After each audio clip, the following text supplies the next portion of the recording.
Kompas Siang didukung oleh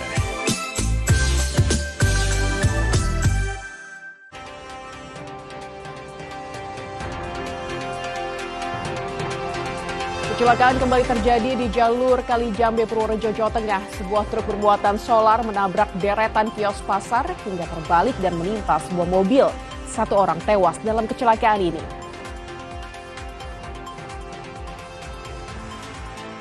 Dugaan kasus perundungan siswa SMP terjadi di Blora, Jawa Tengah. Akibatnya, korban trauma berat. Diduga perundungan terjadi karena adanya kesalahpahaman.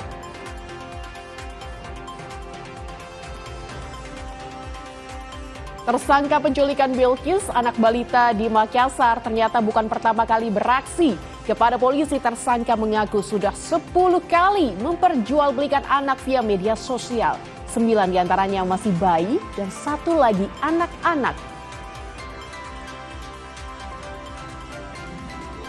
Buntut ledakan di SMA Negeri 72 Jakarta, pemerintah membatasi game online yang syarat dengan kekerasan. Salah satunya game PUBG.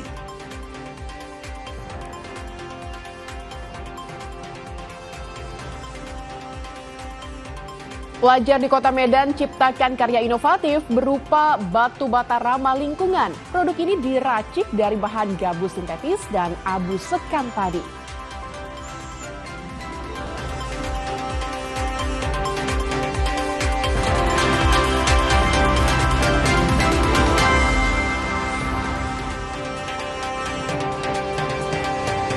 Halo, selamat siang saudara, jumpa lagi di Kompas Siang hari ini. Selain 5 sorotan utama tadi, ada juga informasi sidang kasus tewasnya Prada Lucky Namo yang dianiaya seniornya kembali digelar hari ini. Seorang anggota TNI dihadirkan sebagai saksi. Simak juga informasi pemutihan pajak atau penghapusan sanksi pajak kendaraan bermotor kembali digelar hingga 31 Desember 2025. Bagi wajib pajak yang terlambat membayar pajak tahunan maupun yang baru akan balik nama kendaraan, dapat melunasi kewajiban tanpa dikenakan denda akibat keterlambatan. Selengkapnya akan ada di Kompas Siang bersama saya, Lintang Budiastuti. Dan saya Imron Fadilah. Anda menyaksikan Kompas Siang di Kompas TV, independen, terpercaya.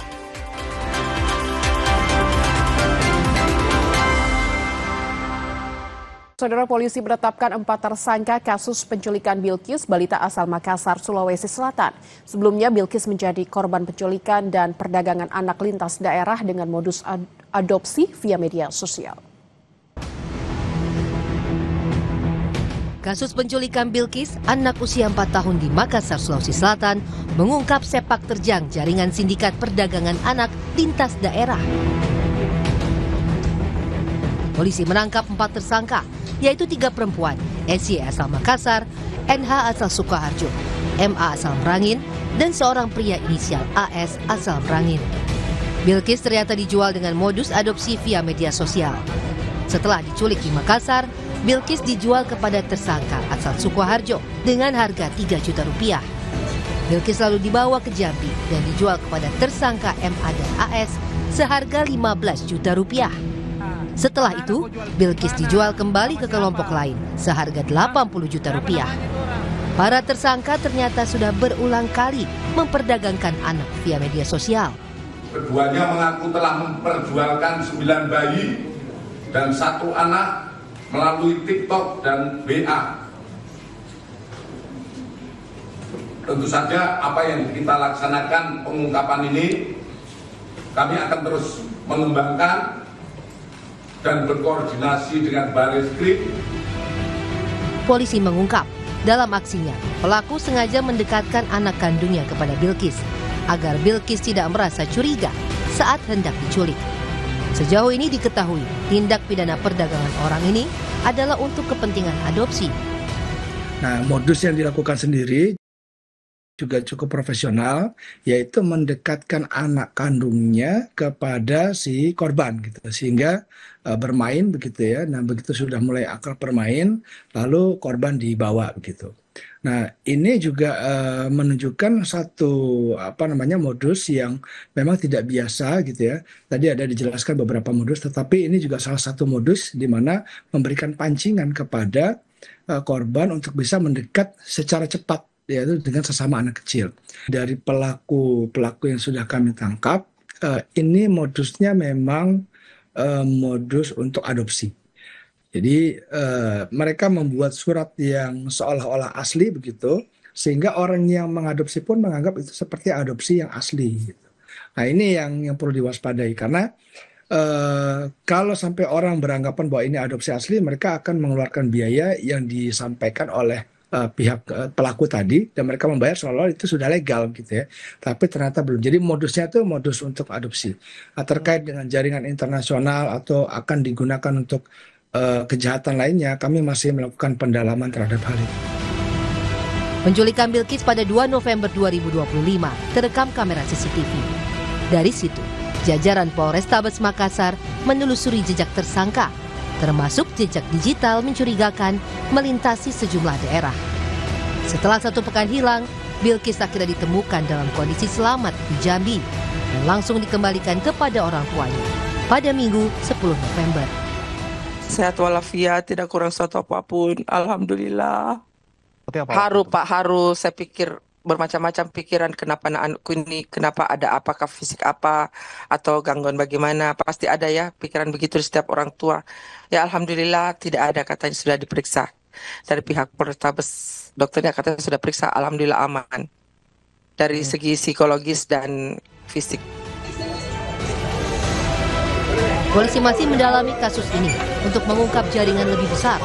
Para tersangka dijerat pasal 83, junto pasal 76F Undang-Undang Perlindungan Anak dan pasal 2 Undang-Undang Tindak Pidana Perdagangan Orang dengan ancaman hukuman maksimal 15 tahun penjara. Tim Liputan Kompas TV. Informasi selengkapnya akan disampaikan jurnalis Kompas TV Wafik Aziza dan juru kamera Arif Tirtana dari Makassar, Sulawesi Selatan. Selamat siang Wafik. Para pelaku merupakan jaringan yang terorganisir. Dan apakah ada kemungkinan para pelaku terlibat dalam jaringan TPPO internasional?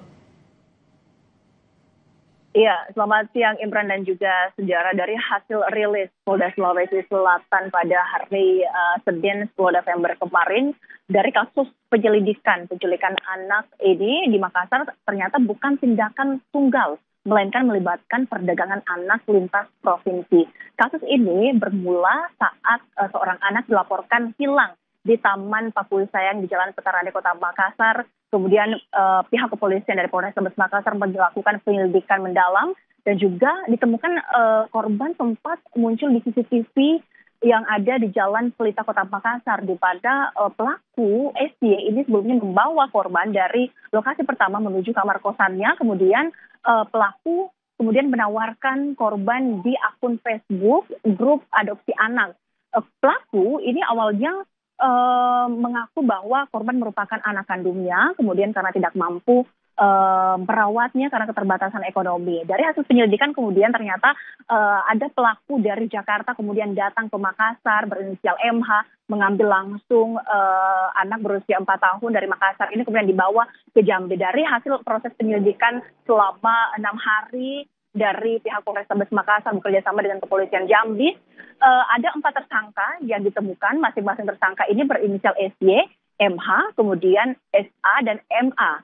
Di mana para pelaku ini memang mengincar anak-anak berusia di bawah 5 tahun untuk kemudian diadopsi. Dan sebelumnya pelaku NH yang menjemput korban di Makassar sudah 3 kali terlibat dalam memperjualbelikan anak di bawah usia 5 tahun. Sementara pasangan asal Jambi AS dan MA juga sudah memperjualbelikan sebanyak 9 bayi dan 1 anak melalui media sosial. Dari keempat pelaku kemudian muncul pertanyaan besar adalah apakah para pelaku penculikan anak di Kota Makassar ini terlibat dengan jaringan perdagangan orang internasional. Ini kemudian yang akan dikembangkan oleh pihak Polrestabes Makassar karena memang melihat dari polanya para pelaku menawarkan anak untuk diadopsi melalui media sosial, kemudian dipindahkan dari beberapa daerah kemudian sampai ke Jambi. Ini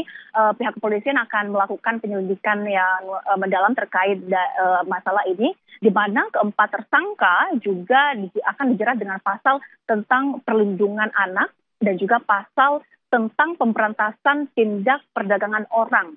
Keempat tersangka terancam hukuman 15 tahun penjara. Dari Polrestabes Makassar kemudian juga mengimbau kepada masyarakat agar lebih waspada dan juga memperhatikan segala aktivitas anak-anak di lingkungan masyarakat. Imran. Kasus penculikan ini berarti begitu terorganisir dan sungguh harus diwaspadai begitu. Lalu apa ya upaya yang dilakukan oleh pemerintah Provinsi Sulawesi Selatan agar kasus penculikan serupa tidak terulang kembali? Iya, dari pemerintah Provinsi Sulawesi Selatan dan juga pemerintah Kota Makassar tentunya setelah ini akan memperketat transportasi lintas daerah untuk memperhatikan bagaimana mobilitas anak-anak dari setiap daerah. Kemudian juga pemerintah Kota Makassar akan memperketat pengawasan anak-anak di ruang publik, khususnya petugas-petugas keamanan juga diimbau untuk lebih peka dan juga memperhatikan bagaimana aktivitas anak-anak di lingkungan. Sementara itu,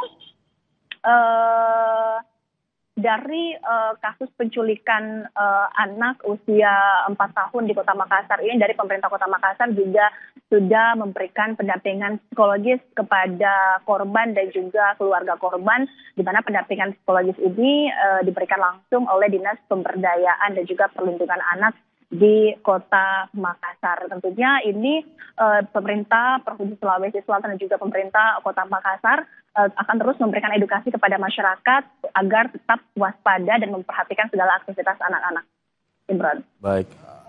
Area pengawasan di publik akan diperketat untuk mencegah kejadian serupa terulang kembali. Terima kasih atas laporan Anda, jurnalis Kompas TV Wafik Azizah dan juru kamera Aris Tirtana yang melaporkan dari Makassar, Sulawesi Selatan.